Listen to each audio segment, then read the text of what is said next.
Edgbaston వేదికగా ఇంగ్లాండ్తో జరుగుతున్న రెండో టెస్టులో టీమిండియా కెప్టెన్ శుభ్మన్ గిల్ భారీ డబుల్ సెంచరీ సాధించి రికార్డులు తిరగరాశాడు.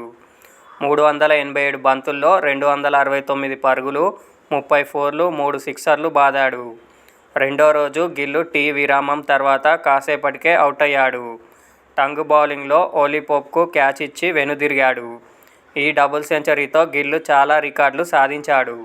ఈ మ్యాచ్లో 269 పరుగులు చేసి అవుటైన గిల్ టెస్టుల్లో అత్యధిక స్కోరు చేసిన భారత కెప్టెన్గా సరికొత్త రికార్డు నెలకొల్పాడు.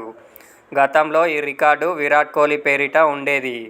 విరాట్ 2019లో సౌతాఫ్రికాపై 254 పరుగులతో అజేయంగా నిలిచాడు. ఈ మ్యాచ్లో గిల్ కోహ్లీ ఆల్టైమ్ రికార్డును బద్దలు కొట్టి టెస్టుల్లో అత్యధిక పరుగులు చేసిన భారత కెప్టెన్గా అవతరించాడు. గిల్ కెప్టెన్గా తన మూడో ఇన్నింగ్స్లోనే ఈ ఘనత సాధించడం విశేషం.